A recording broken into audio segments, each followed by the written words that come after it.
చర్చలో ఈరోజు పాల్గొంటున్న ప్రముఖులు శ్రీ పోరెడ్డి కిషోర్ రెడ్డి గారు, భారతీయ జనతా పార్టీ అధికార ప్రతినిధి, శ్రీమతి ఇందిరా శోభన్ గారు, కాంగ్రెస్ పార్టీ అధికార ప్రతినిధి, డాక్టర్ రాకేష్ కుమార్ గారు, చిరుమిళ్ళ బీఆర్ఎస్ సీనియర్ నేత, అలాగే ఆ పార్టీకి సంబంధించి గతంలో కార్పొరేషన్ చైర్మన్గా పనిచేశారు. ముందుగా కిషోర్ గారు చెప్పండి, ఇంత దారుణమైన వ్యాఖ్య చేసిన తర్వాత విత్డ్రా చేసుకోకపోవడం ఏంటి, క్షమాపణ చెప్పాలన్న డిమాండ్ని అంగీకరించకపోవడం ఏంటి, దీన్ని ఎట్లా మీరు సమర్థించుకుంటారు? సరే, బండి సంజయ్ గారు ఏదో రేవంత్ రెడ్డి గారు అప్పుడు అట్లా అనలేదా ఇట్లా అనలేదా అన్నారు, కానీ బట్ మీరు మీ వాదన ఏమిటి కిషోర్ గారు? కమ్యూనిటీ గారు, ముందుగా మీకు అట్లాగే ప్యానెల్లో ఉన్న పెద్దలందరికీ, మన సాక్షి టీవీ ప్రేక్షకులందరికీ శుభోదయం అండి. సార్, మీరు అన్నారు అదే, మీరు మొన్న తేజస్వి సూర్య గారు పార్లమెంట్లో ఈ మహిళా రిజర్వేషన్ బిల్లుపై మాట్లాడుతూ, అట్లాగే డీలిమిటేషన్ అనుకోండి, రెండింటి మీద మాట్లాడుతూ చాలా విషయాలు, మన రాష్ట్ర ముఖ్యమంత్రి రేవంత్ రెడ్డి గారు ఈ హైబ్రిడ్ మోడల్ అని చెప్పి మళ్ళీ 1947 ముందు, అంటే బ్రిటిష్ పరిపాలనలో ఉన్న 1935 నుంచి 50 వరకు అనుకోండి, మనం రాజ్యాంగం అవలంబించింది. సో అప్పటి వరకు ఉన్న విధానం ఏదైతే ఉందో, అంటే ధనవంతులకే ఓటు హక్కు, ధనం ఉన్న వారికే అసలు అప్పుడు క్వాలిఫికేషన్ ఉండేది ఓటు వేయడానికి. ఏమంటున్నారంటే ధనవంతమైన కిషోర్ గారు మీరు అది రిఫర్ చేశారు కదా, చూస్తున్నా పన్ను కట్టిన వాళ్ళకే ఓటు అనేది ఉండేది.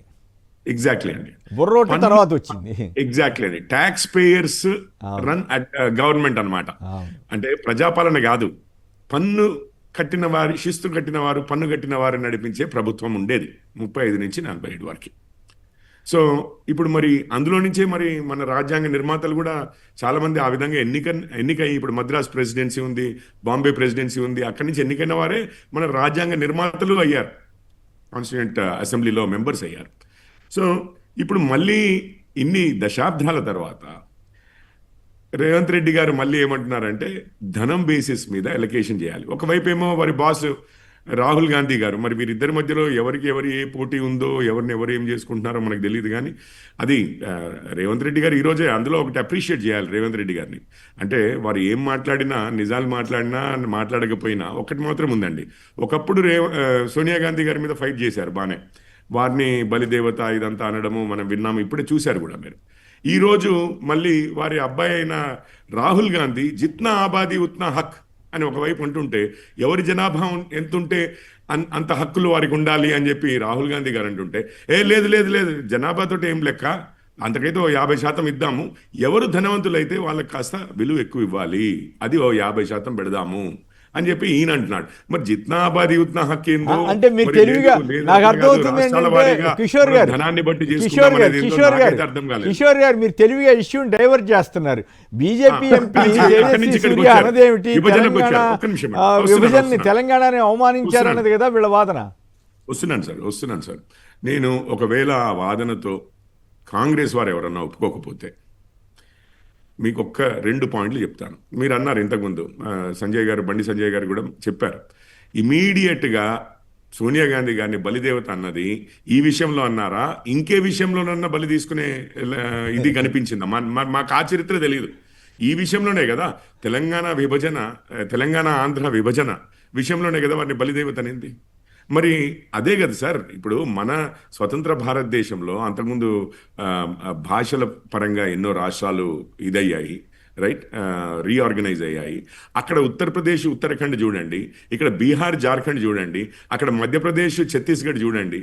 ఈ 3 రాష్ట్రాల్లోనూ భారతీయ జనతా పార్టీ విభజన చేసినా మీకు ఉత్తరప్రదేశ్లోనూ ఉత్తరాఖండ్లోనూ భారతీయ జనతా పార్టీ గెలిచింది, అక్కడ బీహార్లో గెలిచింది, ఈరోజు మధ్యప్రదేశ్, ఛత్తీస్గఢ్లోనూ అధికారంలో ఉంది. మీరు మన ప్రజలు ఏమనుకుంటున్నారో చూడండి, రేవంత్ రెడ్డి గారు ఏమనుకున్నారో కాదు వదిలిపెట్టండి, మన రాష్ట్ర ప్రజలు, ఉమ్మడి ఆంధ్రప్రదేశ్ ప్రజలు, అంటే ఈరోజు తెలంగాణ ఆంధ్రప్రదేశ్ ప్రజలు ఏమనుకున్నారు, 2 చోట్ల కాంగ్రెస్ మళ్ళీ కనపడకుండా చేశారు. ఆంధ్రప్రదేశ్లో అయితే 0కి దించారు, ఇక్కడ తెలంగాణలో ఇక గుడ్డిలో మెల్లన్న టైప్లో ఏదో 20 సీట్లు ఇస్తే అందులో వాళ్ళు కూడా ఉండమని చెప్పి పోయి బీఆర్ఎస్లో జాయిన్ అయ్యారు వచ్చిన వాళ్ళు కూడా, 3/2 వంతులు వాళ్ళు. ఆఖరికి ఏమైంది, మళ్ళీ ఎవరైతే సోనియా గాంధీ గారిని బలిదేవత అన్నారో ఆయన్ని పట్టుకుని బతిమలాంటి బామాలి తీసుకుని వస్తే జనాలు ఓకే, వాళ్ళు చేసిన దానికి, అంటే వాళ్ళు అర్థం చేసుకున్నారు వాళ్ళ తప్పిదం అయింది అని చెప్పి. వాళ్ళు అర్థం చేసుకున్నారు చేయబట్టే ఆ గాంధీ ఫ్యామిలీ అయినా తల ఊగి రేవంత్ రెడ్డి గారిని మళ్ళీ తీసుకొచ్చుకుంటే గానీ మళ్ళీ ఓకే కొంచెం శాంతపరిచి ఒక అవకాశం ఇచ్చారు కాంగ్రెస్ వారికి తెలంగాణ రాష్ట్ర ప్రజలు. ఏం మాట్లాడతారండి పొన్నం ప్రభాకర్ గారు మొన్న నేను అంటే వారే కాదు మంత్రులు మాట్లాడుతూ ఉన్నారు. అసలు చరిత్ర ఏముంది, మీరు ఎవరి కింద పనిచేస్తున్నారు? పోనీ మీ నాయకులు మరి సోనియా గాంధీ గారు అయితే మరి రేవంత్ గారి కింద ఎట్లా పని చేయగలుగుతున్నారు మీరు? రైట్, మరి అది క్లారిటీ ఇచ్చిన తర్వాత మమ్మల్ని అడగమనండి. కాదండి, కాదు కిషోర్ గారు మీరు రాష్ట్రం మీదకి తెస్తున్నారు. కిషోర్ గారు మీరు వ్యూహాత్మకంగా మాట్లాడుతున్నారు. ఓకే, మిగతా వాళ్ళు మాట్లాడిన తర్వాత మళ్ళీ సమాధానం ఇద్దరు. కానీ అసలు విభజన తీర్మానం ఫస్ట్ పెట్టిందే కాకినాడ తీర్మానం, 2 రాష్ట్రాలను పెట్టిందే మీరు కదా. సో పార్లమెంటులో అసలు ఏమంటాము ఆర్డర్ లేకుండానే గందరగోళ పరిస్థితిలో కాంగ్రెస్ పార్టీ ఆమోదిస్తుంటే మీరు మద్దతు ఇచ్చిందే మీరు కదా. మీ సుష్మా స్వరాజ్ గారు ఏమన్నారో తెలీదా? అంటే ఒకవేళ కాంగ్రెస్ పార్టీ పాపం చేస్తుంటే ఆ పాపంలో మీకు కూడా భాగం ఉన్నట్లే కదా. సార్ ఒక్క విషయం సార్, ఇప్పుడు తెలంగాణకి ఒక స్వయం ప్రతిపత్తి అంటే ఒక రాష్ట్రంగా ఏర్పరచడం 1 vote 2 states అనేది మాదే కదా కాకినాడ తీర్మానం. ఇప్పుడు మేము అంతకుముందు ఎప్పుడు తీసుకురావాలన్నా మాకైతే లోక్సభలోనో రాజ్యసభలోనో ఈవెన్ సింపుల్ మెజారిటీ లోక్సభలో కష్టమైంది. ఏది ఈ బిల్లుని పాస్ చేయించడానికి 2/3 మెజారిటీ కావాలి. ఆర్ ఈవెన్ సింపుల్ మెజారిటీ అయినా మీరు ఒక్కటి చెప్పండి, ఇక్కడ మాకు మెజారిటీ లేదు. రైట్, అంటే ఇప్పుడు మా కోalition పార్ట్నర్సే కానీ పూర్తిగా మద్దతు ఇస్తే ఏమన్నా మెజారిటీ ఇక్కడ వచ్చేదేమో. రాజ్యసభలో మాత్రం ఎన్నడూ కూడా పాస్ అయ్యే విధంగా మాకు మెజారిటీ లేనే లేదు. మీరు నిజంగానే కాంగ్రెస్ ఇప్పుడు మళ్ళీ ఒక్క విషయం మళ్ళీ తేజస్వి సూర్య గారి కామెంట్కి వెళ్దాం.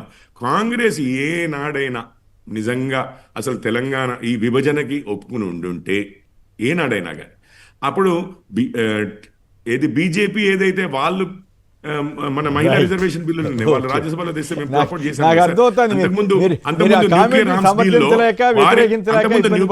ఇది ఒక్కటే పాయింట్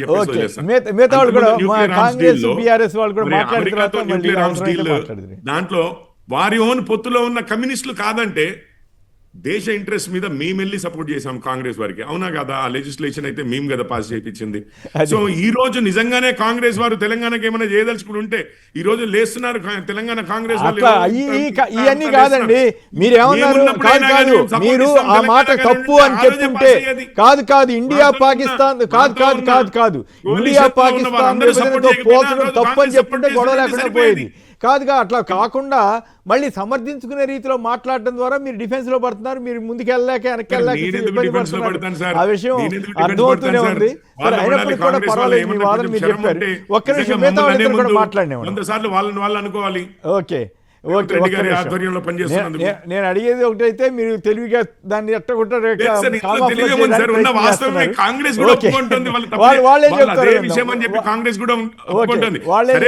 ఇండియా పాకిస్తాన్ అంటామా ఇంకొకటి అంటామా కాస్త భావోద్వేగంలో కాస్త అతిశయోక్తి ఏమైనా యూజ్ చేశారా అవన్నీ పక్కకు పెట్టారు. అసలు ఇష్యూ అది బలిదేవత అని చెప్పి ఇంకా మమ్మల్ని ఏం చేయమంటారు సార్? Right, okay. వారు ఒప్పుకున్న తర్వాత ఆర్గ్యుమెంట్ ఏం చేస్తారు? మోహన్ కుమార్ గారు అనంతపూర్ నుంచి. మోహన్ కుమార్ గారు నమస్కారం, సంక్షిప్తంగా మాట్లాడండి సార్. నమస్కారం సార్. నమస్కారం, మాట్లాడండి.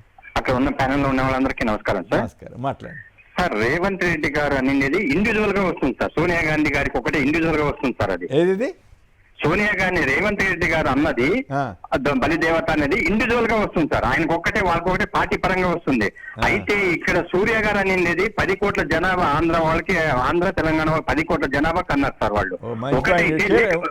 రేవంత్ రెడ్డి గారు మాట్లాడింది ఆయన ఇండివిజువల్ గా వస్తుంది తప్ప పార్టీ పరంగా రాదు. ఇక్కడ తేజస్వి సూర్య అన్నది మొత్తం 10 కోట్ల జనాభా. లేకపోతే వాళ్ళకి ఇంట్రెస్ట్ ఉంటే 2 కలిపేసేమని చెప్పండి సార్. ఓకే, కలిపే మంచిదే కదా సార్. ఇంకా కలిపేమని చెప్పమంటారా? అందుకు మళ్ళీ సిద్ధపడరు కదా, సహజంగానే ఎవరు ఒప్పుకోరు కదా. Right, okay, right. Rakesh Kumar గారు మీరేమంటారు ఈ వివాదంలో? Sir good morning sir. Kommineni Srinivas గారు, మీకు, పోరెడ్డి గారికి, ఇందిరాకకు, అదేవిధంగా సాక్షి టీవీ ప్రేక్షకులకు. మేడం అది ఒకటి సార్, ఫస్ట్ ఆఫ్ ఆల్ నిన్న అంటే ఏదైతే మన తేజస్వి సూర్య గారు అన్నది పార్లమెంట్లో ప్రధానమంత్రి గారు ఏదైతే మాట్లాడారో తెలంగాణకు వ్యతిరేకంగా దానికి మద్దతు ఇస్తూనే సూర్య గారు మాట్లాడడం జరిగింది. తల్లిని చంపి బిడ్డను బతికిచ్చారని గతంలో ప్రధానమంత్రి గారు అన్నారు. ఇప్పుడు కంప్లీట్ గా ఇండియా పాకిస్తాన్ తో పోల్చడం జరిగింది. కాబట్టి మేము స్పష్టంగా చెప్పదలుచుకున్నాం సూర్య గారికి, మేము ఇండియా, మరి మీరెవరో తెలుసుకోండి బీజేపీ పార్టీ. ఎట్లా అండి ఇది మరి మేము అన్యాయంగా ఇండియా. ఉంది. ఆయన ఏదో పిచ్చి మాట మాట్లాడితే మీరు ఇండియా అయితే పాకిస్తాన్ వేరే అవుతుంది తప్ప బీజేపీ పార్టీని అట్లా మాట్లాడకూడదు. లేలే సార్, నేనేమంటున్నా ఇంత వల్గర్ గా మాట్లాడి పార్లమెంట్ లో మొత్తం అంటే తెలంగాణ ప్రజలందరినీ అవమానపరిచి, మేము భారతదేశంలో లేమా సార్? మా 8 మంది బీజేపీ ఎంపీలు ఏం చేస్తారు సార్? 8 మంది కాంగ్రెస్ ఎంపీలు ఏం చేస్తారు సార్ పార్లమెంట్ లో ఆయన మాట్లాడేటప్పుడు? నేను ఒకటే అడుగుతున్నా సార్, వాళ్ళు నేను ధర్నా చేశారు కదా కాంగ్రెస్ వాళ్ళు. ఎప్పుడు సార్ మాట్లాడిన తర్వాత? సార్ అదే డిఎంకే పార్టీ మాట్లాడింది, ఒకసారి వాళ్ళ ఎంపీ మాట్లాడింది వినండి సార్. దాంట్లో పార్లమెంట్లో ఏమని చెప్పారు? డిఎంకే పార్టీ స్పష్టంగా ఎప్పుడైతే బైఫర్కేషన్ ఆఫ్ ఈ సీట్స్ అంటే డీలిమిటేషన్ పెంచుతా అన్నప్పుడు, మేము భారతదేశంలో అనుకుంటున్నాం. ఎప్పుడు కార్గిల్ వారికి ఎంత కాంట్రిబ్యూట్ చేశారు, 1971 వారికి ఎంత కాంట్రిబ్యూట్ చేశారు చెప్పారు. అదే విధంగా తెలంగాణ ప్రాంతం నుండి ఆ రోజు రాజ్ బహదూర్ గా ఉన్నటువంటి నిజాం రాజు, ఆయన ఒక 2 ట్రంక్ పెట్టెల నిండా గోల్డ్ పంపించారు సార్ వారు జరుగుతుంటే. నేనేమంటానంటే తెలంగాణ కూడా దేశం గురించి చాలా కాంట్రిబ్యూషన్ చేసింది. ఈరోజు హైదరాబాద్ హౌస్ అని ఏదైతే చెప్తున్నారో, ఏది ఢిల్లీ సెంటర్ లో, అది తెలంగాణ సార్, తెలంగాణ ప్రాపర్టీ, అది ఈ రాష్ట్ర ప్రాపర్టీ. తెలంగాణ గురించి తెలంగాణ చాలా సాక్రిఫైస్ చేసింది భారతదేశం దానికి. కానీ నేనేమన్నా ఈరోజు మేము దేశంలో లేనట్టు మాట్లాడతా అంటే ఎవరిష్టం సార్ అది? అండ్ నెక్స్ట్ వచ్చేసి నేను ఏమంటానంటే, అది మాట్లాడినప్పుడు ఇప్పటికి కూడా ఈ రోజు కూడా తెలంగాణ ఎంపీలు, అది బండి సంజయ్ గారు ప్రెస్ మీట్ పెట్టినా రేవంత్ రెడ్డి గారిని తిట్టడానికి పెట్టుకున్నావు తప్పితే నువ్వు తేజస్వి సూర్య మాట్లాడిన తప్పరైతే చెప్పలేదు నువ్వు. ఇప్పుడు పోరెడ్డి కిషోర్ రెడ్డి గారు కూడా చెప్తుంది అదే. నువ్వు రేవంత్ రెడ్డి గారు బలిదేవతను, ఎస్ రేవంత్ రెడ్డి బలిదేవత అన్నాడు. అదే విధంగా చంద్రబాబు నాయుడు కూడా అన్నాడు, భార్యనే వదిలిపెట్టినాడు భారతదేశాన్ని ఏం చూసుకుంటాడని. మరి ఆయనతో పొత్తు పెట్టుకున్నావు నువ్వు ఈరోజు. అంటే రాజకీయంగా దిగజారి రాజకీయం చేస్తున్నటువంటి పార్టీ బీజేపీ పార్టీగా ఈరోజు కనిపిస్తుంది. ఎందుకు స్పందించేశారు మన ప్రాంతంలో ఉన్నటువంటి ఎంపీలు? తెలంగాణ బిడ్డలు కాదా? ఇప్పుడు రేవంత్ రెడ్డి గారు అది వాళ్ళ వ్యక్తిగతం, అది ఆ పార్టీ ఈ పార్టీ అంటే ఆ పార్టీ అన్నది కాబట్టి మేము కూడా అంటామంటారా? మీరు అదే పని పెట్టుకుంటారా ఇక? కాబట్టి నేనేమంటానంటే స్పష్టంగా ఇక్కడ బీజేపీకి ఉన్న అక్కస్. సరే నువ్వు 2003లో 3 రాష్ట్రాలు చేసినావు, మరి తెలంగాణ ఎందుకు చేయలే? కాకినాడ తీర్మానం 90 ఏళ్ళగా చేసింది నువ్వు. ఆ రోజు 90 ఏళ్ళ చేసినటువంటి కాకినాడ తీర్మానం ఎందుకు చేయాలంటే ఆ రోజు కూడా నువ్వు చంద్రబాబు నాయుడు సంఖలో ఉన్నావు కాబట్టి చేయలే. ఓకే, నేనేమంటున్నానంటే ఆ రోజు కూడా నువ్వు చంద్రబాబు నాయుడు మద్దతు ఆ రోజు లేదు అప్పుడు లేలే సార్. బీజేపీ 98 నుంచి ఉంది, 98 నుంచి నాకు తెలుసు కదా. ఎస్ సార్, బట్ 2003లో అవుట్ సైడ్ నుంచి మద్దతు ఇస్తున్నారు. మీరు అన్నట్టు 97లో వాళ్ళకు దాంట్లో అప్పుడు యునైటెడ్ ఫ్రంట్ లో ఉండేవాళ్ళు అండి. ఎస్ సార్, యునైటెడ్ ఫ్రంట్ లో ఉన్నారు. ఆ ఫ్రంట్ లో బీజేపీకి మద్దతు తెలిపారు. అండ్ నెక్స్ట్ కాంగ్రెస్ మద్దతు అండి చరిత్ర. సార్ కాంగ్రెస్ మద్దతు తోటి యునైటెడ్ ఫ్రంట్ గవర్నమెంట్ దేవగౌడ, తర్వాత ఐకే గుజరాత్ సార్, తర్వాత 98లో ఎలక్షన్ అయిపోయిన తర్వాత రిజల్ట్స్ లో 12 సీట్లు తక్కువ వస్తే చంద్రబాబు గారు వెంటనే చేశారు. జంప్ చేయడం కాదు సార్, మద్దతు ఇచ్చారు, కేబినెట్ లో తీసుకున్నారు, స్పీకర్ గా కూడా తీసుకున్నారు. అండ్ నెక్స్ట్ వచ్చేసి 97 తీర్మానం చేసినప్పుడు మద్దతు లేదు. కానీ 2003లో ప్రభుత్వానికి, బీజేపీ ప్రభుత్వానికి మద్దతు టీడీపీ ఉండే. అవును, కాబట్టి నేనేమంటానంటే ఆ రోజు కావచ్చు ఈ రోజు, ఆ రోజు రేవంత్ రెడ్డి గారు ఎక్కడ ఉండే సార్? టీడీపీలో ఉండే. నేనేమంటానంటే ఈ రోజు పాలిటిక్స్ లో కూడా లేరులే, తర్వాత వచ్చారు ఆయన. ఆయన వచ్చింది 2007లో 2005లో ఐదులో జరిగినటువంటి ఏదైతే జెడ్పీటీసీ ఎలక్షన్, 6లో జరిగిన జెడ్పీటీసీ ఎలక్షన్ లో జెడ్పీటీసీకి ఎలక్ట్ అయ్యారు, 2007లో ఎమ్మెల్సీకి ఎలక్ట్ అయ్యారు. కరెక్ట్. కాబట్టి నేనేమంటానంటే ఆయన ఏ పాలిటిక్స్ లో ఉన్నాడు కాదు. అసలు తేజస్వి సూర్యకు ఈ రాష్ట్ర అంటే ముఖ్యమంత్రికి ఆయన మాట్లాడింది ఏంది, ఈయన అరే ఇండియా పాకిస్తాన్ విభజనతో పోల్చుండే అంటే ఈ రాష్ట్ర ముఖ్యమంత్రి మీద వేసేసి నేనేమంటాను, ముఖ్యమంత్రికి సపోర్ట్ చేయట్లేదు. కానీ అదే టైంలో ముఖ్యమంత్రి గారికి అసలు దానికి ఏం సంబంధం పార్లమెంట్ లో మాట్లాడిన దానికి? రైట్. ఇక్కడ మేము మాట్లాడుతుంది ఒకటే, ముఖ్యమంత్రి వ్యాఖ్యలు ఆయన ఏం చేసిందో సూర్య గారు చేసింది తప్ప రైట్? ఈ తెలంగాణ బిడ్డలుగా తెలంగాణ రాష్ట్రంలో ఉన్నటువంటి బీజేపీ పార్టీ నాయకులు మాట్లాడాలి. అదే క్రమంలో నేను ఒకటి ఏమంటానంటే, మరి మన పార్లమెంట్ లో బీజేపీ నాయకులు అంటే బీజేపీ ఎంపీకి మద్దతు తెలిపారు. మరి కాంగ్రెస్ పార్టీ ఎంపీలు ఏం చేశారు సార్? పార్లమెంట్ లో మాట్లాడాలి కదా సార్, బయట వచ్చి ఉంటే అది రికార్డులలో ఉంటుందా? ఒకటి పార్లమెంట్ లో మాట్లాడిందని పార్లమెంట్ లో సమాధానం చెప్తే రికార్డులలో ఉంటుంది. ఇందిర గారు మాట్లాడిన తర్వాత మళ్ళీ మాట్లాడుతున్నారు. ఇందిర గారు చెప్పండి, ఈ పాయింట్ లో రేవంత్ రెడ్డి గారు అలా బలిదేవత అనలేదా అని, అట్లాగే ఇంకో రకంగా సంజయ్ గారి వివరణ కానీ, పోరెడ్డి గారి వాదన కానీ లేదు, ఇప్పుడు రాకేష్ గారు చెబుతుందని కానీ మీరు ఎట్లా కౌంటర్ చేస్తారు? ప్యానెల్లో ఉన్నటువంటి సోదరులకు, మీకు, సాక్షి ప్రేక్షకులకు గుడ్ మార్నింగ్ సార్. పోరెడ్డి గారు మాట్లాడేటప్పుడు నేను ఎక్కడ ఇంటరప్ట్ అవ్వలేదు కాబట్టి ముందుగానే చెప్తున్నాను, ఎక్కడ కూడా ఇంటరప్ట్ అవ్వదు. ఎందుకనంటే వాస్తవానికి జరిగినటువంటి అంశాన్ని ఇప్పుడు తెలంగాణ రాష్ట్రం నుంచి వెళ్ళినటువంటి ప్రజలు అందరు ఎంపీలు కూడా తెలంగాణని రిప్రజెంట్ చేస్తున్నారు పార్లమెంట్ లో. సో అక్కడ పార్టీ కాదు, తెలంగాణ ఆత్మ గౌరవాన్ని మీరు అక్కడ ప్రజెంట్ చేస్తున్నారు. తెలంగాణ ఆత్మ గౌరవాన్ని దెబ్బతీసే విధంగా, తెలంగాణ అమరుల యొక్క త్యాగాలను నీరుగార్చే విధంగా, అబాసుపాలు చేసే విధంగా, చిన్న చూపు చేసే విధంగా ఒక పార్లమెంటు సభ్యుడు పక్క రాష్ట్రంలో ఉన్నటువంటి తేజస్వి సూర్య యువ నాయకుడు, యువ మోర్చా నాయకుడిగా ఈ రాష్ట్రంలో పలు సందర్భాల్లో వచ్చి పోరాటాలు 10 సంవత్సరాలు తను కూడా ఓ భాగస్వామ్యంగా ప్రతిపక్షంగా పనిచేసి ఏమంటారు ఓటు కావాలి అని ఇక్కడ అర్జించినటువంటి వ్యక్తి నా రాష్ట్ర ప్రజలు నా ఆత్మగౌరవం దెబ్బతీసే విధంగా మాట్లాడినప్పుడు ఈ రాష్ట్రంలో ఉన్నటువంటి భారతీయ జనతా పార్టీ ఎంపీలు అన్కండిషనల్ గా ఇమీడియట్ గా లేచి మాట్లాడాల్సిన సందర్భాన్ని నీరుగార్చి దానికి డొంక తిరుగా ఇక్కడ సమాధానం చెప్తున్నారు. కనీసం కేంద్ర మంత్రిగా ఉన్నటువంటి కిషన్ రెడ్డి గారు ఇమీడియట్ గా లేచి అతన్ని నివారించేటువంటి రైట్ ఆయనకు ఉంటుంది. కానీ అతను కూడా ఏమి మాట్లాడకుండా పైపెచ్చుగా కిషన్ రెడ్డి, బండి సంజయ్ దానిని ఉటంకిస్తూ సమర్థిస్తూ అతను మాట్లాడినటువంటి మాటలకి సిగ్గుచేటని అంటున్నాను. తెలంగాణ రాష్ట్ర ప్రజలు కారం మెతుకులైన తింటాం కానీ ఆత్మగర్వం చంపుకోమని చెప్తారు. మరి అలాంటప్పుడు మరి ఆ పౌరుషం ఏమైంది? ఈ పౌరుష గడ్డ నుంచి పోయినటువంటి మీ రక్తము మసలలేదు ఆ సందర్భంలో అడుగుతున్నాను నేను. ఇవాళ ఇంత దారుణమైనటువంటి వ్యాఖ్యలు చేసినటువంటి వ్యక్తిని సమర్థిస్తున్నటువంటి భారతీయ జనతా పార్టీ ప్రెసిడెంట్ రామచంద్రరావుని ఏమనాలంటున్నాను. మిమ్మల్ని ఈ రాష్ట్రంలో తిరగనీయకూడదు, సిగ్గుచేటంటున్నా. ఈ రాష్ట్ర ప్రజలుగా మిమ్మల్ని వెలివేయాలని తెలియజేస్తున్నా. ఎందుకంటే నా ఆత్మగౌరవం దెబ్బతీసే విధంగా పక్క వ్యక్తి మాట్లాడుతున్నప్పుడు పార్టీలకు అతీతంగా పోరాటం చేయాల్సింది పోయి భారతీయ జనతా పార్టీ నాయకులు మీ పదవుల కోసం పెదవులు మూసుకొని మాట్లాడేటువంటి వాక్యాల్ని ఈ ప్యానెల్లో ఉన్నటువంటి నా సోదరుడు ఒక్క మాట అది రైటా రాంగా కూడా మాట్లాడతలేడు. మొత్తం రేవంత్ రెడ్డి గారి పైన మాట్లాడుతున్నారు. ముఖ్యమంత్రి గారు ఏం చేశారండి? ఎప్పుడో మాట్లాడే వాక్యాలు ఇప్పుడు మాట్లాడుతున్నారు. సాక్షాత్తుగా పార్లమెంటు సాక్షిగా రికార్డ్ అయ్యేటువంటి అంశాలని మాట్లాడుతుంటే ఇవాళ మీరు మాట్లాడకపోవడం సిగ్గుచేటు కదా. తెలంగాణ బిడ్డలా కాదా మీరు అని అడుగుతున్నాను. అదే సభలో ఉద్యమ నాయకులుగా చెప్పుకున్నటువంటి రఘునందన్ రావు గారు అయినా ఇవాళ ఈటల రాజేందర్ గారు అయినా ఉద్యమ నాయకులే కదా. మరి మీరు ఎందుకు మాట్లాడలేదండి? ఎందుకు దానికి ఖండించలేదండి? కనీసం ఒక ప్రెస్ నోట్ బయటకు వచ్చి కూడా అది కూడా మీరు చేయలేదు. అదే కాంగ్రెస్ ఎంపీలు నిన్న పార్లమెంట్ లో మాట్లాడినారు, బయటకు వచ్చి పోరాటం చేస్తున్నారు, ప్రొటెస్ట్ చేస్తున్నారు. సభ్యులందరూ కూడా కలిసి నిన్న స్పీకర్ గారికి అతని సభ్యత్వాన్ని రద్దు చేయాలని చెప్పి ఇచ్చినారు. ఇదే అంటే ద్వంద్వ వైఖరి మీది. పైనుంచి ఇంకా గొప్ప నీతులు చెప్తున్నారు. అందుకే అంటున్నా, మీరు చేసేటువంటి కుటుల రాజకీయాలను దేశ ప్రజలు గమనిస్తున్నారు. కాబట్టి ఇవాళ మొదటిసారిగా మీరు పార్లమెంటు సాక్షిగా చేయాలనుకున్నటువంటి తప్పును ఇవాళ దక్షిణ రాష్ట్రాల్లో ఉన్నటువంటి మంత్రులందరూ కూడా గట్టిగా నిలబడి ఇవాళ ఆ నాయకులంతా నిలబడి మీ యొక్క క్షుద్ర రాజకీయాలను అడ్డుకున్నారని సందర్భంగా గుర్తు చేస్తున్నా.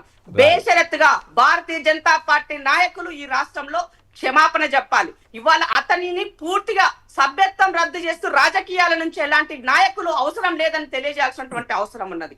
అవన్నీ వదిలేసి ఇవాళ భారతీయ జనతా పార్టీ పదే మాట్లాడినటువంటి అంశాలనే మళ్ళీ అది ఇచ్చేస్తూ సమాధానం లేకుండా డొంక తిరుగు సమాధానం చెప్తున్నారు. అట్లాగా ఇప్పుడు బీఆర్ఎస్ రాకేష్ అడుగుతా ఉన్నారు, ఆయన తేజస్వి సూర్య వ్యాఖ్య చేయగానే మీరు వెళ్ళి అడ్డం పడి ఉండొచ్చు కదా అనేది ఒక పాయింట్. మరి ఎందుకు అడ్డం పడలేదు? ప్రతిపక్ష నాయకుడిగా ఉన్నటువంటి సందర్భంలో ఇమీడియట్ గా మా ఎంపీలు లేచినప్పుడు వాళ్ళ అవకాశం ఇవ్వలే. తర్వాత కడియం కావ్య గారికి అవకాశం ఇస్తే కడియం కావ్య గారు మాట్లాడడం జరిగింది. సో ఇమీడియట్ గా మన వాళ్ళు ఫ్లక్కార్డులు తీసుకొని బయట వచ్చి కూర్చొని ప్రొటెస్ట్ చేస్తున్నారు, మీడియాను అడ్రస్ చేస్తున్నారు.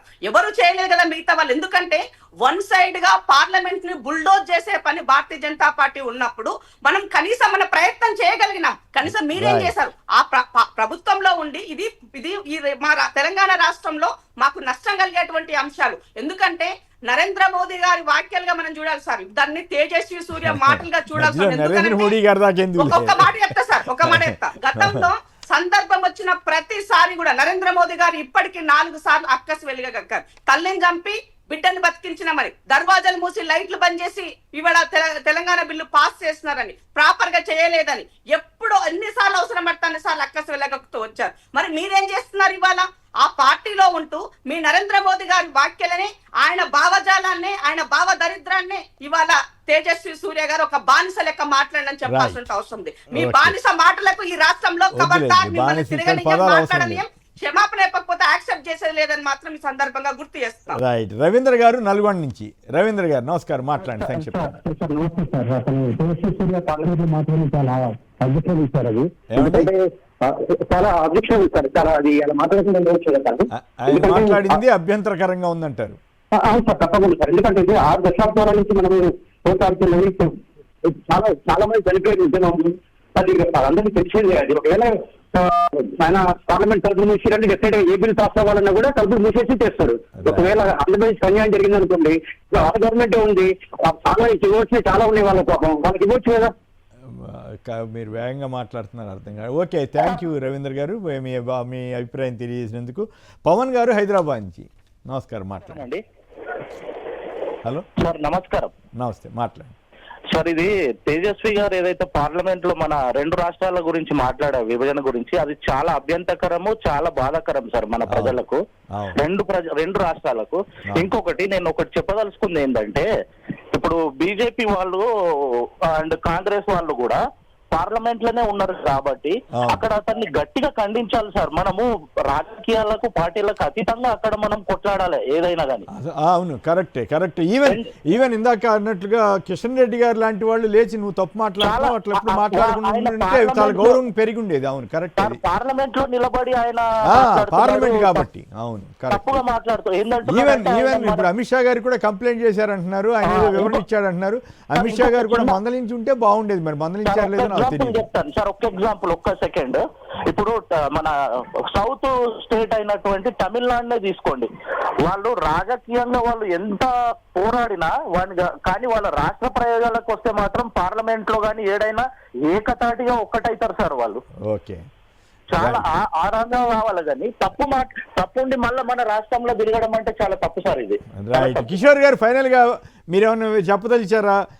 సారీ చెప్తాడు లేదా ఇంకెప్పుడు అట్లాంటి మాట్లాడకుండా మేము జాగ్రత్త పడతామని చెప్పే పరిస్థితి ఉందా? సార్, ముందుగా ఒకటి, ఇప్పుడు మీరు అన్నది విభజన ఏ విధంగా చేశారు అన్న దాని మీద వారు కామెంట్ చేశారు.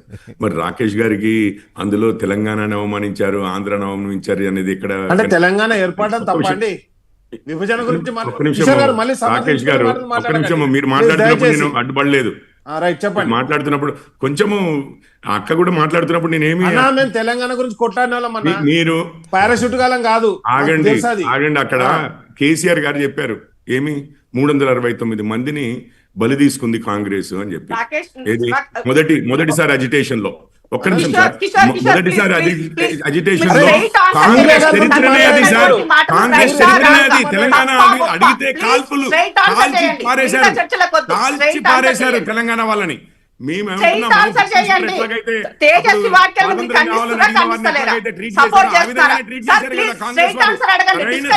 సరైన నిర్ణయం అన్నారు. 1200 మంది చనిపోతే గానీ బలిదేవతకి అవకాశం రాలేదు ఇవ్వడానికి రేవంత్ రెడ్డి గారు అంటున్నారు. మేమన్నదానికి ఏదో తప్పుపట్టి ఈరోజు ఇద్దరు కుమ్ముక్కై మాట్లాడుతున్నారు ఇక్కడ. కాంగ్రెస్ కేసీఆర్ గారు ఏమన్నారు అనేది గుర్తుపెట్టుకోవాలి. కాంగ్రెస్ వారిని కేసీఆర్ గారు ఏమన్నారు కాంగ్రెస్ వారిని అనేది తొలి దశ పోలీస్ కాల్పుల్లో జరిపారు సార్ కాంగ్రెస్ వారు. పాపానికి పోలీస్ కాల్పుల్లో జరిపారు. తెలంగాణ అడిగిన పాపానికి తెలంగాణ వారిని పోలీస్ కాల్పుల్లో జరిపారు. మరి రాకేష్ గారికి ఏ విధంగా కిషోర్ గారు చరిత్రలోకి అనేక అంశాలు ఉంటాయి, అది వేరే విషయం. తప్పుని మరి ఏ విధంగా ఎత్తి చూపుతారు సార్? మూడు రాష్ట్రాల్లో విభజన చేశాం సార్, 3 రాష్ట్రాల్లో విభజన చేశారు. ప్రజలు కూడా అక్కడ గమనించారు ఏ విధంగా మేము చేశామనేది. అందుకని కాంగ్రెస్ అసలు ఉమ్మడి ఆంధ్రాలో అయితే 0 ఇచ్చారు, తెలంగాణలో 20 సీట్లు ఇచ్చారు. అధికారంలో ఉంది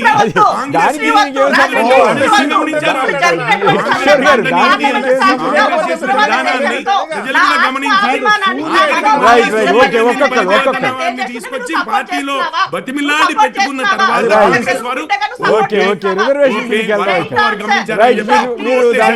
తెలంగాణ వాళ్ళు. ఒక్క నిమిషం, కిషోర్ గారు దాని మీద సారీ చెప్పిద్దరు ఏం చేయడానికి సిద్ధంగా ఉన్నట్లేరు కాబట్టి మనం దాని గురించి ఎంతసేపు మాట్లాడినా అట్లాగే ఉంటుంది. హేమాద్రిరావు గారు విజయవాడ నుంచి. హేమాద్రిరావు నమస్కారం, మాట్లాడండి. మీకు ఛానల్ వారి అందరికి నమస్కారం అండి. నాకు ఈ కిషోర్ గారికి 2 ప్రశ్నలు సార్. ఏంటంటే ఈ ఆంధ్రప్రదేశ్ ని విడదీశారు, తెలంగాణ విడదీశారు, ఏది పాకిస్తాన్ ఏది ఇండియా ఆయన చెప్పాలి. ప్లస్ ఇంకొకటి అదే ఆ వ్యాఖ్య తప్పు అయితే మళ్ళీ మీరు పోల్చితే ఎట్లా తప్పు కదా. కాదు మరి అది చెప్పారు కదా, పాకిస్తాన్ ఇండియా ఏది పాకిస్తాన్ ఏది ఇండియా చెప్పాలి కదా. ప్లస్ ఇంకొకటి ఏంటంటే ఆంధ్రప్రదేశ్ లో డీలిమిటేషన్ అలా చెప్పండి సార్, డీలిమిటేషన్ బిల్లును మహిళా బిల్లు కలిపి పెట్టారంటే బీజేపీకి చెత్త శుద్ధి లేదు మహిళా బిల్లు మీద అనిపిస్తుంది ప్రజలందరికీ. దాన్ని క్లారిఫై చేయాలి సార్, చెప్పాలి కిషోర్ గారు. Right okay. రిజర్వేషన్ బిల్లు మీదకి వెళ్దాం. మహిళా బిల్లుకు సంబంధించి కాబట్టి ముందుగా మహిళా నేత అయిన ఇందిరా గారి వాదన ఏమిటో విందాం. ఇందిరా గారు చెప్పండి, మహిళా బిల్లుని మీ పార్టీ అడ్డుకున్నటువంటి విమర్శ రావటం అపోజిషన్ వైపు నుంచి, అమిత్ షా గారు సిగ్గు లేకుండా నిస్సిగ్గుగా అడ్డుకున్నారని ఆయన వ్యాఖ్యానించడం, ఇది చరిత్ర. రేవంత్ రెడ్డి గారేమో మరోవైపు విపత్తును నివారించామంటాం. ఒక మహిళా నేతగా మీరు ఎట్లా ఫీల్ అవుతున్నారు? సెప్టెంబర్ 2023లో ఈ బిల్లు పాస్ అయిపోయింది. కొత్తగా ఇవాళ బిల్లు వీగిపోయిందని ఒక అబద్ధ ప్రచారాన్ని వాళ్ళు చేస్తున్నారు. ఆ రోజు బిల్లు ఇవాళ అమెండ్మెంట్ కోసం మాత్రమే మీరు పెట్టారు. పెట్టిన అమెండ్మెంట్ దాన్ని ఎందుకు డీలిమిటేషన్ తో కలిపి పెట్టారు. సో డీలిమిటేషన్ ని దక్షిణ రాష్ట్రాలు వ్యతిరేకిస్తున్నాయి కాబట్టి దీనిని మహిళల కోసమైనా కంపల్సరీగా ఒప్పుకునేటువంటి ఒక అనివార్య పరిస్థితిని మీరు క్రియేట్ చేశారన్నది ఈ సమాజానికి అర్థమైపోయింది. దాన్ని లింకు పెట్టి మహిళా బిల్లును ఏమంటారు ఈ రాష్ట్ర ఇండియా కూటమి మొత్తం వ్యతిరేకించిందని ఒక నెగిటివ్ ప్రచారాన్ని ఈ సమాజం ముందు పెట్టాలని మీరు అనుకున్నదాన్ని మీకే బూమరంగ్ అయిందని తెలియజేస్తున్నాం. Self goal Bharatiya Janata party ఈ దాంట్లో మాత్రం.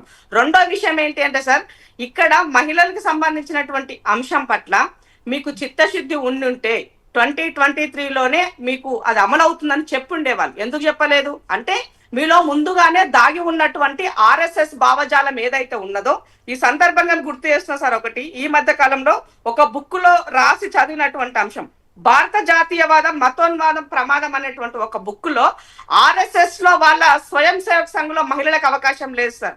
1936లో హెడ్గే గారిని అప్పుడున్నటువంటి లక్ష్మీబాయి కేల్కర్ అని మమ్మల్ని మీ దాంట్లో చేర్చుకున్నానంటే లేదు మహిళలకి పురుషులకి కలిసి పనిచేసేటువంటి అవకాశం లేదు, మీరు వేరుగా పెట్టుకోండి, సేవిక ఏమంటారు రాష్ట్ర సేవికా సమితిని మీరు ఏర్పాటు చేసుకోండి అని ఆమెకు సలహా ఇచ్చారు సార్. అంటే మహిళలు వాళ్ళతో కలిసి పనిచేసేటువంటి అవకాశం లేదు, మహిళల భాగస్వామ్యం లేదని వాళ్ళ భావజాలంలోనే ఉంది సార్. ఆ భావజాలాన్ని ఇక్కడ ఇంత అంటే నేను ఏదో వేగ చెప్పట్లేదు సార్, ఒక ప్రూఫ్ తో నా దగ్గర ఉన్నటువంటి దాంతో మీకు చెప్తున్నాను. సో నేను ఏమంటున్నానంటే వీళ్ళ నిజంగానే చిత్తశుద్ధి ఉండుంటే మీకు సంఖ్య లేదని తెలుసు, బిల్లు పాస్ అవ్వదని తెలుసు, పెట్టి ఎందుకు ఇవాళ ప్రతిపక్షాన్ని బద్నాం చేయాలనుకుంటే ఇంత తొందరగా ఆగమేఘాల మీద ఖర్గే గారు చెప్పినటువంటి అంశాలను కూడా విస్మరించి మీరు ఎలక్షన్ సందర్భంలో పెట్టి ఈ ఎలక్షన్ లో లబ్ధి పొందాలి, వీళ్ళు మహిళలకి వ్యతిరేకం అని చెప్పే ఎస్టాబ్లిష్ చేయడం కోసమే మీరు తీసుకున్నట్టు. ఇవాళ ఈవెన్ వాళ్ళున్న అస్సాంలో కూడా గెలిచే పరిస్థితి కష్టంగా ఉన్నది. కాబట్టి వాళ్ళు పదే ఇవాళ ప్రతిపక్షాలు నీరుగార్చుకుంటున్నారు. దీంట్లో ఈ రాష్ట్ర ముఖ్యమంత్రిగా రేవంత్ రెడ్డి గారు ఫిక్స్ చేసినటువంటి ఎజెండా ఏదైతే దక్షిణ రాష్ట్రాల ఎజెండా ఉన్నదో 100% ఈ జాతీయ విపత్తును ఎదుర్కొనలో దక్షిణంలో ఉన్నటువంటి ఒక ఆంధ్రప్రదేశ్ లో ఉన్న చంద్రబాబు నాయుడు గారు తప్ప మిగతా వాళ్ళందరూ కూడా మూకుమ్మడిగా ఈ బిల్లును అడ్డుకోవడంలో సక్సెస్ అయినారు సార్. బట్ మహిళలకు వ్యతిరేకం కాదు, మహిళలకు పెట్టేటువంటి బిల్లులో మా ఓబీసీ కోటా ఏంటి మా లెక్క కూడా తేల్చండి అని కూడా రాహుల్ గాంధీ గారు ఓపెన్ స్టేట్మెంట్ గా పార్లమెంట్ సాక్షిగా మాట్లాడినారు. ఇదే నరేంద్ర మోదీ గారు పార్లమెంట్ సాక్షిగా కూడా ఏం చెప్పినారు, జనగణన చేస్తాం, కులగణన చేస్తాం, తర్వాత మహిళల కోట బీసీల కోట ఇస్తామని చెప్పినారు. నువ్వు చేసే జనగణనలోనే నా ఓబీసీలకు సంబంధించిన కాలం లేదు, మీరెవరు, మీ కులాలేంటి, మీ ఆర్థిక స్థితిగతులేంటి, వాటి వర్గాలేంటి, వర్ణాలేంటి, ఏది లేదు సార్ దాంట్లో. మరి లేనప్పుడు నా డేటానే లేనప్పుడు నా యొక్క కోటాను ఎట్లా ఇస్తారు సార్ మీరు రేపు? అంటే కంపల్సరీగా 100% దీంట్లో ఓబీసీలని అధికారాలకి దూరం చేసేటువంటి ఒక కుటిలమైనటువంటి కుట్రతో ఒక మాయజాలమైనటువంటి ఒక బిల్లును, ఒక క్షుద్ర పూజలు రానటువంటి ఒక బిల్లును ప్రజలపైన రుద్దాలనుకున్న దాన్ని మొదటిసారిగా ఎన్డీఏకి ఎదురు దెబ్బ తగిలిందని గుర్తు చేస్తున్నటువంటి సందర్భం ఏర్పడ్డది సార్. సో నిన్న జరిగినటువంటి దాన్ని 100% దేశ ప్రజలు ఎవరు మర్చిపోరు. ఇవాళ ఈ రాష్ట్రంలో ఉన్న భారతీయ జనతా పార్టీ మహిళల్ని ముఖ్యమంత్రి గారి ఇంటికి వెళ్ళి మీరు ప్రొటెస్ట్ చేయండి అని కాల్ఫర్ చేస్తున్నారు రామచంద్రరావు. ఎందుకు చేస్తారండి మీరు? దేనికోసం చేస్తారు? మేము రాజ్యసభలో బిల్లు పాస్ చేసినందుకు చేస్తారా? ఓబీసీ కోటా కోసం మేము కొట్లాడుతున్నందుకు మీరు చేస్తారా? జాతీయ విపత్తును జరిగే దక్షిణ రాష్ట్రం జరిగే నష్టాన్ని నివారిస్తున్నందుకు మీరు ముఖ్యమంత్రిని ముట్టడిస్తారని అడుగుతున్నాను నేను. కాబట్టి సిగ్గుశరం లేనటువంటి మాటలు బంద్ చేయండి. Reality, ground reality. ఎప్పుడు మీకు రాజకీయ స్వార్థమే, అధికార స్వార్థమే. వీళ్ళది ఒక్కటే కోణం సార్. నేను గమనించినటువంటి దాంట్లో ఏంటంటే కాంగ్రెస్ పార్టీకి ఉన్నటువంటి రికార్డ్ ని బ్రేక్ చేయాలి. 16 సంవత్సరాలు నెహ్రూ పాలించారు కాబట్టి నరేంద్ర మోదీ గారు అది రికార్డ్ బ్రేక్ చేయాలి. రెండవది ఏంటి అని అంటే అత్యధిక స్థానాలతో రాజీవ్ గాంధీ పాలించినటువంటి అంటే 450 చిలుకు స్థానాలతో రాజీవ్ గాంధీ చేసినటువంటి రికార్డు బ్రేక్ చేయాలి. ఇది చేయాలంటే ఏం చేయాలి? ఉత్తరణ స్థానచలనం లేనటువంటి దక్షిణాన్ని వదిలేసి దీనికి అన్యాయం చేసి ఇది ఆర్థికంగా డబ్బులు ఇస్తే కేంద్రంలో బాగా అందరూ జలసాలు చేసుకోవాలి, వాళ్ళు మన పైన రాజకీయ ఆధిపత్యం చేయాలనేది వాళ్ళ ఇంటెన్షన్. సో దీనిని నివారించడంలో ఇవాళ మనం అయితే సరే ఇవంతా రాజకీయంగా బాగా మాట్లాడారు, నేనేం కాదనట్లేదు. కానీ ఒక మహిళగా మరి మహిళా బిల్లు సరే అప్పుడు 23లో ఏం జరిగింది, ఆమోదించినప్పుడు కూడా అది అమల్లోకి రాలేదు. కానీ ఇప్పుడు అమలు చేస్తామంటున్నారు కదా, అమలు చేస్తుంటే మీలాంటి వాళ్ళకి అవకాశం వచ్చుండేది కదా, మరి ఆ మేరకు నష్టం కాదా మీకు? నేనేమంటా, ఒక మహిళగా నేను కూడా ఓబీసీలకి మహిళా బిల్లు పాస్ అవుతాను అనుకున్నా సార్. ఓబీసీ కోటాలని మహిళా బిల్లు పెట్టడం వల్ల ఎవరికి ఉపయోగం సార్? వచ్చేటువంటి మహిళలందరికీ కూడా అది లేకపోయినా వాళ్ళకి వస్తుంది. దానికోసం మహిళా కోటా స్పెసిఫిక్ అవసరం లేదు. ఎస్సీ ఎస్టీ బీసీలకు రావాల్సినటువంటి వాటా ఇవ్వకుండా మీరు బిల్లులు పెట్టి ఎవరు ఉద్ధరించాలనుకున్నారు? స్ట్రైట్ గా నిన్న పార్లమెంట్ లో అడిగారు సార్, మహిళా బిల్లు మీరు సపరేట్ గా పెట్టండి, మేము మద్దతు ఇస్తామని చెప్పినారు, అన్కండిషనల్ గా ఇస్తామని చెప్పినారు. కానీ మీరు దానికి రెడీగా లేరు. ఎందుకంటే డీలిమిటేషన్ ని దానికి లింక్ చేసినారు కాబట్టి ఈ రకమైనటువంటి మీ కుటిల రాజకీయాన్ని ఇక్కడ మీరు సార్. ఒక్కటి చెప్తా, భారతీయ జనతా పార్టీ దేశంలో ఎన్నడైనా ఒక పార్టీ ప్రెసిడెంట్ మహిళకి ఇచ్చిందా? మహిళా ముఖ్యమంత్రులు వాళ్ళ ఈ దేశంలో ఎంత మందికి ఇచ్చిరో చెప్పమనండి సార్. మొత్తం కాషాయమయం చేశారు కదా, ఎంత మంది మహిళా ముఖ్యమంత్రులను చేసుకున్నారు? కాంగ్రెస్ పార్టీ ఇవాళ panchayati raj local body bill తెచ్చిందే కాంగ్రెస్ పార్టీ సార్. 33% రిజర్వేషన్ చేసింది. ఓకే, నేను అమిత్ షా గారు పార్లమెంట్ లో ప్రచారం చేశారు కదా అని చెప్పి మీరు ప్రచారం చేస్తే టైం సరిపోదు.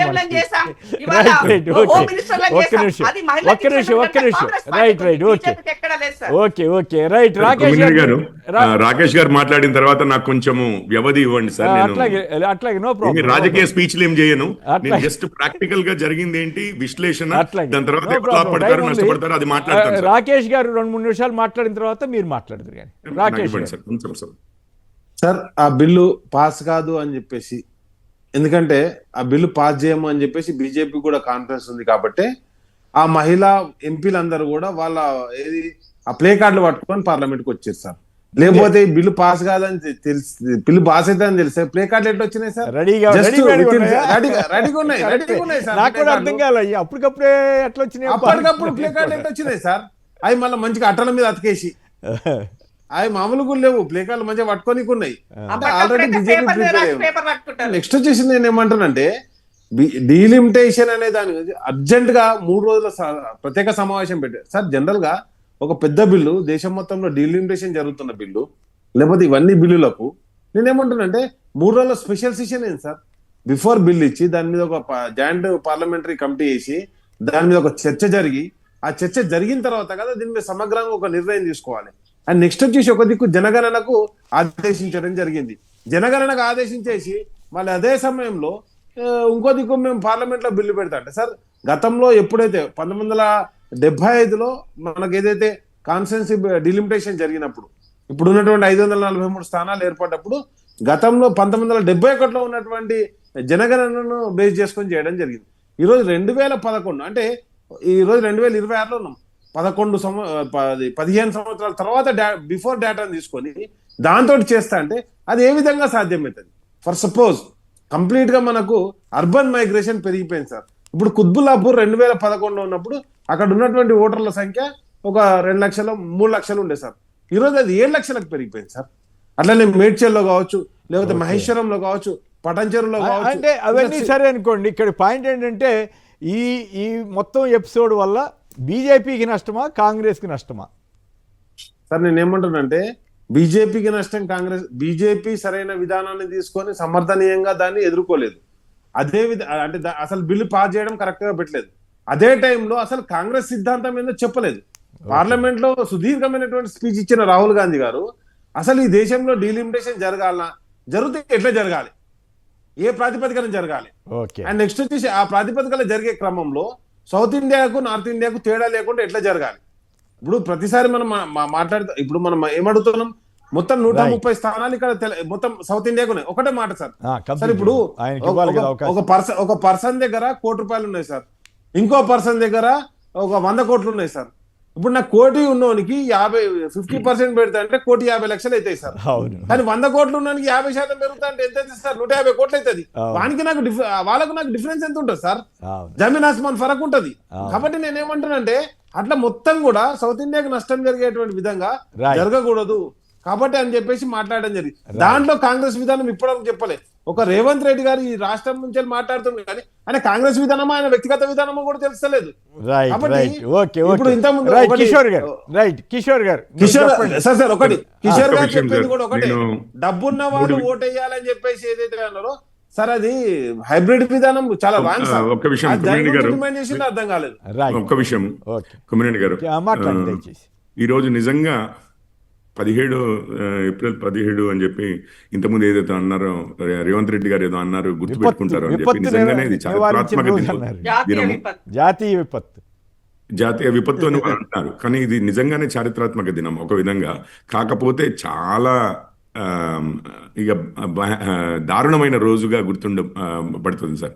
ఒకటి ఏంటంటే మహిళలకి 2034లో, ఇవన్నీ ఫ్యాక్ట్సే మాట్లాడతాను, నేనేమి రాజకీయ ఒపీనియన్లు చెప్పట్లేదు, యాక్చువల్గా చెప్తాను.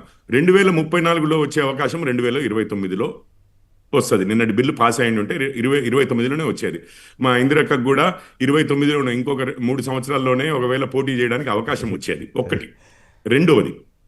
రెండో విషయం ఏంటి అంటే, ఇప్పుడు సౌత్ అంటే ఇది దక్షిణ రాష్ట్రాలకు నష్టం జరుగుతుంది జనాభా లెక్కల ప్రకారం చేస్తే అని అన్నారు. సరే, 1971 జనాభా లెక్కల ప్రకారమే ఇప్పటి వరకు నడిచింది. అప్పటికే అది అన్యాయం ఉన్నా లేకపోయినా ఏదైనా కానీ అది కాస్త మేలు మనందరికీ. కాకపోతే ఇప్పుడు జనాభా లెక్కల ప్రకారం చేస్తే చాలా నష్టమవుతుందని చెప్పి 2-3 సంవత్సరాల నుంచి, ఈ రోజు కాదు, దక్షిణ రాష్ట్ర నాయకులు అని చెప్పుకుంటున్న రేవంత్ రెడ్డి గారు, స్టాలిన్ గారు, కేటీఆర్ గారు, వీరంతా 2-3 సంవత్సరాల నుంచి గొడవ చేశారు. చెన్నైలో వెళ్ళి మీటింగ్ పెట్టారు.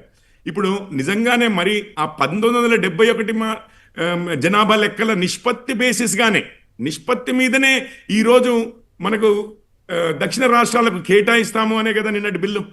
దానివల్ల మనకే కదండి లాభం అయ్యేది. ఇప్పుడు రేపు 2026 జనాభా లెక్కలు అయిపోయిన తర్వాత ఆటోమేటిక్గా డీలిమిటేషన్ వస్తే మనకేమవుతుంది, మనకి చాలా తగ్గుతాయి సీట్లు, చాలా తగ్గి ఈ రోజున్న నిష్పత్తి కన్నా చాలా అధ్వాన్నమైన నిష్పత్తి అవుతుందని కదా వీళ్ళందరూ గొడవ చేసింది. దానికి భాజపా ప్రభుత్వము ఈ సమయంలో ఆ జనాభా లెక్కలు జరగకముందే ఈ సమయంలోనే 71 లెక్కల ప్రకారమే అదే నిష్పత్తిలో ఇస్తాము అని చెప్పి ముందుకొచ్చి ఛాన్స్ ఇస్తే దాన్ని పోగొట్టుకున్నది ఎవరు? నిన్న జగన్మోహన్ రెడ్డి గారు ట్వీట్ చేశారు. నేను నిజంగా చెప్తున్నాను, 100% agree with what he has said. 100% agree చేస్తాను సార్. ఇటు మహిళలకి 5 సంవత్సరాల ముందు వచ్చే అవకాశం పోగొట్టారు వీళ్ళంతా. అట్లాగే దక్షిణాది రాష్ట్రాలు ఏవైతే వీళ్ళు అంటున్నారో 5గురినే కలుపుతారు, మరి పుదుచ్చేరి వద్దు, గోవా వద్దు మనకు అందులో కానీ, బట్ ఎనీవే ఆ రాష్ట్రాలకు నిజంగానే 1971 నిష్పత్తి ప్రకారము మనకు బలం పెంచుకుందాము అని అంటే అది కాదు. 26 తర్వాత ఇప్పుడు జరిగే పర్యవసానం చెప్తాను. 26 తర్వాత ఏదైతే మనకు జనగణన అవుతుందో ఆ లెక్కల ప్రకారమే ఇప్పుడు అవుతుంది సార్. 2011 కూడా కాదు, 2026లో జనాభా లెక్కల ప్రకారం ఇప్పుడు అవుతుంది. మన నిష్పత్తి ఎంత దారుణంగా పడిపోతుంది అనేది మీరు చూడండి. ఇప్పుడు దక్షిణ రాష్ట్రాల హక్కులు అని చెప్పి మాట్లాడిన వారే ఎందుకు అని అంటే ఇది ఏం లేదు సార్. ఇప్పుడు ఇంగ్లీష్లో ఒక సేయింగ్ ఉంటుంది, ఎవడో ముక్కు కోసుకున్నాడట. ఎందుకు కోసుకున్నాడు అంటే, నా ముఖం నాకు నచ్చలేదు, దాన్ని అవమానపరచాలి చేయబట్టి అది అందంగా కనిపిస్తోంది, ముక్కు కోస్తే గానీ అది అధ్వానంగా కనిపిస్తుంది, తన ముక్కు తనే కోసుకున్నాడట. అది నిన్న జరిగింది. మీరు కాదని అనడానికి అయితే లేదు సార్. జగన్మోహన్ రెడ్డి గారు ఒకటి మాత్రం పర్ఫెక్ట్ క్లియర్ గా ఆ ట్వీట్ నిన్న మధ్యరాత్రి 12 ఏమో చూశాను సార్ నేను. జగన్మోహన్ రెడ్డి గారి ట్వీట్ మాత్రం 100% ఫ్యాక్చువల్ గా 100% అసలు జరిగింది. అంటే ఇక్కడ ఒక చిన్న పాయింట్ అండి, మీరు మహిళా రిజర్వేషన్ బిల్లుని సపరేట్ గా డీలిమిటేషన్ సపరేట్ చేసి ఉంటే గొడవ ఉండేది కాదు కదా. పైగా వాళ్ళు వ్యతిరేకిస్తారని తెలిసి కూడా పెట్టడం అది కరెక్ట్ అని అంటారా?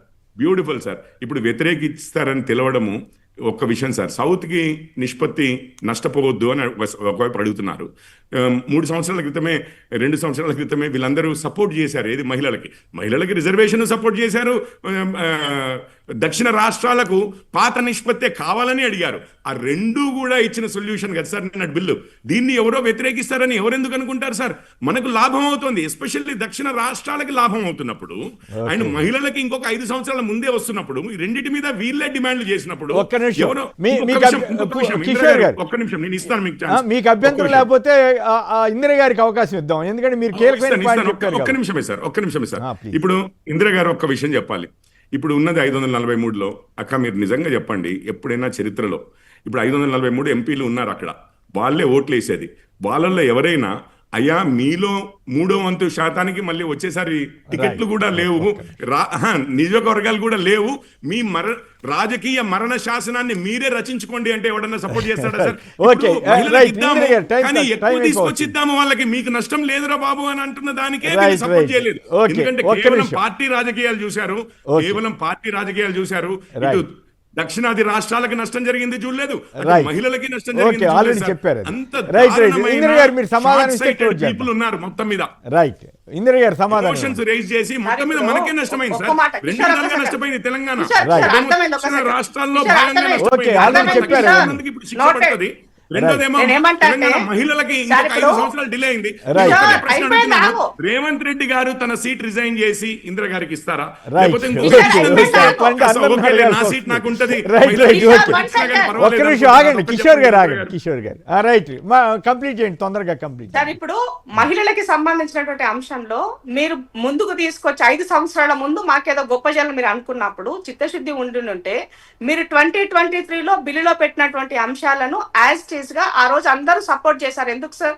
మీరు డీలిమిటేషన్ చేసి మా లెక్కలు తెలిసి ఇస్తామని చెప్పినారు కాబట్టి అందరూ ఓకే అన్నారు. 6 నెలల్లో ప్రక్రియ పూర్తవుతుంది అన్న దానికి ఎగ్జాంపుల్ గా ఈ రాష్ట్రంలో రేవంత్ రెడ్డి గారు బీసీలకు సంబంధించి ఒక ఎక్స్రే చేసి దాని పబ్లిక్ డొమైన్ లో మొన్ననే ఇప్పుడు మన పార్లమెంట్ మొదలవుతుంది అన్న దానికి స్పెషల్ సెషన్ మొదలవుతున్న దానికి నైటే 9 గంటలకి రిలీజ్ చేసి మొత్తం పబ్లిక్ డొమైన్ లో పెట్టి మీకు ఎక్స్ట్రా కూడా ఇచ్చున్నారు. మీరు చేయాలంటే అది చేసి ఉండొచ్చు, కానీ మీలో చిత్తశుద్ధి లేదనేది క్లియర్ గా క్లారిటీగా ఈ సమాజానికి అర్థమైంది. మహిళా వ్యతిరేకి భారతీయ జనతా పార్టీని సుస్పష్టమైంది. ఇక్కడ రాజ్యసభలో సోనియా గాంధీ మహిళగా ఒక అడ్మినిస్ట్రేటివ్ అప్పుడు ఆమె చైర్పర్సన్ గా యూపీఏ చైర్పర్సన్ గా 2023లో అంటే 2013లో మనము రాజ్యసభలో పాస్ చేసుకున్నప్పుడు జరిగినటువంటి అంశాలకేమైనా భిన్నంగా నువ్వు ఈ బిల్లును పెట్టే ప్రయత్నం నువ్వేమైనా చేసినావా? చేయలేదు. మరి అలాంటప్పుడు ఇవాళ నేను నాకు చిత్తశుద్ధి ఉందని ఎట్లా చెప్పుకోగలుగుతారు మీరు?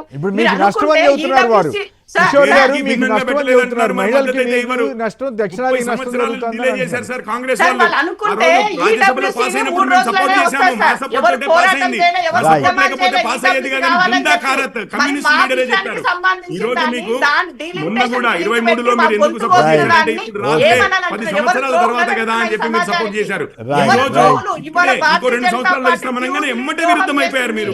కేవలం ఎన్నికల కోసం ఉన్న వాళ్ళ ప్రచారం కోసమే ఎంపీలు వేసేవాళ్ళ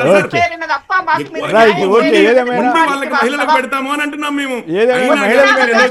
కాంగ్రెస్ నీతి ఇదే సార్. 30 సంవత్సరాల నుంచి వాళ్ళకి దూరం చేసింది, మరొకసారి దూరం చేసింది. తెలంగాణ దక్షిణాది రాష్ట్రాలన్నిటికీ అన్యాయం చేసింది ఈరోజు కాంగ్రెస్.